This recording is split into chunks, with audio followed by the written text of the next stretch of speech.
E aí, tá tudo bem com você? Eu sou o Wellington Calazans. Esse vídeo aqui é para falarmos um pouco sobre essa tensão vigente na Ucrânia e os recentes acontecimentos em torno da presença militar russa em território ucraniano e a reação dos países membros da NATO, OTAN, como falam no Brasil, e também os que não são membros, mas que são simpáticos aos interesses estratégicos daquele bloco, que não é bloco econômico. Né? É importante que lembre isso.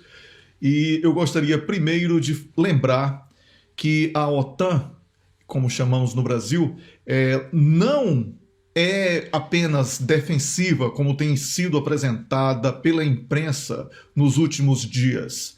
É só recordar aí, o Google está para ajudar quem tem preguiça, que a Líbia de Muammar Gaddafi foi atacada pela NATO, por uma decisão da NATO-OTAN. Espero que vocês entendam quando eu falar NATO que é OTAN, tá? Para não ficar toda hora tendo que fazer essa correção. Então, a Líbia, apenas como um dos exemplos, não foi uma ação defensiva, porque Gaddafi não estava atacando ninguém. E o que houve ali foi uma invasão para o roubo do petróleo e de outras riquezas. E, obviamente, que a demonização do Muammar Gaddafi fazia parte dessa estratégia militar da NATO para poder justificar junto aos povos dos países que compõem esse bloco aquele assalto, aquele crime de guerra que foi praticado contra o povo líbio. E isso também faz com que nós possamos ir um pouco mais distante, mas ainda no início desse século, com a situação do Iraque. O Saddam Hussein também foi demonizado e o Iraque foi um país completamente destruído e as suas riquezas estão até hoje nas mãos dos mesmos piratas que depois atacaram Líbia, enfim, e outras guerras que nós conhecemos. Tem que ser feita essa retrospectiva, tem que ser feito esse recorte histórico, porque as pessoas estão cometendo um grande equívoco na demonização de Vladimir Putin. Observe que a Ucrânia criou, assim como Hitler, não é? Criou um exército paralelo e um exército nazista. Não é? E isso tem que ser combatido, não apenas porque o Vladimir Putin falou isso, mas porque os países africanos sabem exatamente o que é o nazismo, porque muito pouco é falado sobre o número de negros que foram executados pelo nazismo, muito mais do que judeus. Não é? Os ciganos romenos, aqueles que vivem circulando aqui pela Europa, eles também foram vítimas e foram muitos. Então não foi uma ação apenas contra os judeus. Na verdade, há hoje um debate muito forte sobre a questão do sionista que não foi tocado pelo regime de Hitler, o regime nazista da época, e que os judeus pobres, sobretudo da Polônia, que entraram na câmara de gás na conta do sacrifício. Então, mas isso seria um outro vídeo, isso seria um outro debate. A Ucrânia tem sim um viés nazista que foi estimulado, tolerado, essa FIFA que hoje está excluindo as equipes de futebol, a seleção de futebol, aliás, da Rússia, da Copa do Mundo, que será realizada no Catar, e também a UEFA, que está excluindo os times que participam das competições europeias. Essas são entidades que ignoraram a gravidade das manifestações racistas e nazistas, inclusive com saudações nazistas nos estádios de futebol. Uma ou outra ação, um ou outro membro foi excluído dos estádios como se fosse uma briga normal. Não, isso era muito grave e os resultados e os reflexos disso são vistos aí.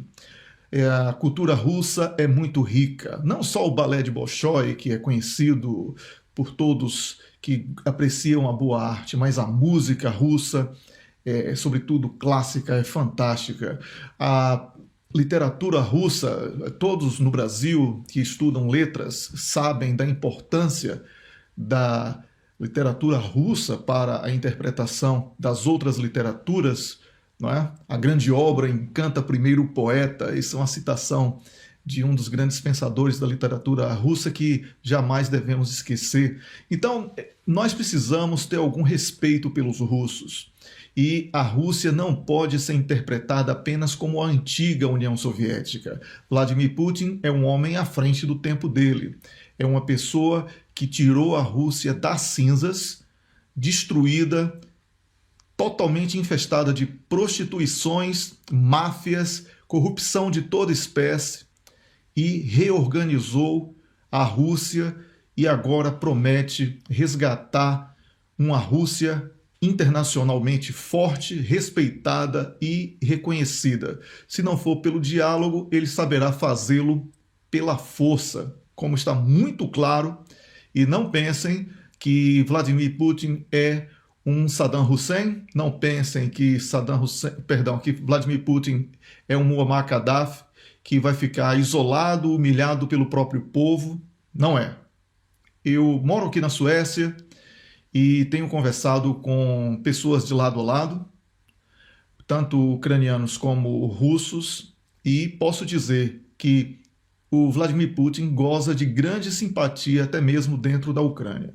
Então essa propaganda de demonização que é feita pelo chamado Ocidente, ela é extremamente distorcida e busca tão somente justificar ações extremas quando a Rússia consolidar posições geopolíticas e militares que passem a realmente ser uma dor de cabeça para esse ultra-neoliberalismo que estava sendo implementado com a concentração absurda da riqueza e com um mundo unipolar, onde apenas os Estados Unidos ditavam as ordens. A Rússia não tem essa pretensão. A Rússia sabe que a China é uma grande potência e por isso colou com a China. Por isso que a Rússia terá sim um mercado de destino muito grande e terá como receber muitos produtos que estão sendo boicotados e que serão boicotados daqui para frente, sobretudo após esses recentes acontecimentos e a ameaça de uso da arma nuclear. Então, para o Brasil e para os países do bloco não alinhados, o chamado bloco dos não alinhados, eu quero aqui dizer que vocês estão certíssimos. Não se meter com essa briga é a decisão mais acertada. Então, não é porque Jair Bolsonaro disse uma coisa que todo mundo tem que ser contra porque não gosta dele. Não, não, não. Nós temos que pensar, antes de tudo, nos interesses do Brasil.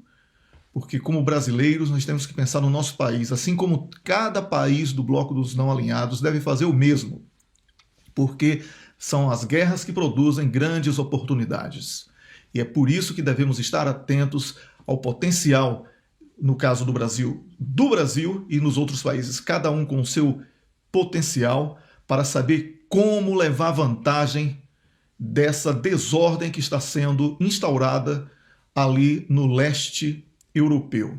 Então, vamos acompanhar esses movimentos. Eu sugiro que você acompanhe as notícias nos canais que estão preocupados na promoção de um debate sério, combatendo inclusive fake news e uma série de distorções que têm sido lamentavelmente publicadas, difundidas por uma imprensa que é reconhecida pelas autoridades brasileiras, mas que tem prestado um péssimo serviço, fazendo propaganda exclusivamente voltada para os interesses dos Estados Unidos da América dentro do Brasil. Então, canais como Arte da Guerra, Geoforça do Rubem Gonzalez, o Rogério Anatablian e outros canais que estão aí fazendo análises, eu recomendo. São pessoas muito sérias, pessoas com as quais, inclusive, eu tenho a oportunidade de trocar informações e de discutir todos os temas que trago nos meus comentários, nas minhas publicações. Eu estou sempre no Twitter, vá por lá, wcalazan Suécia, está aí no rodapé desse vídeo, para que você possa ampliar esse debate comigo. Um grande abraço e até o próximo vídeo.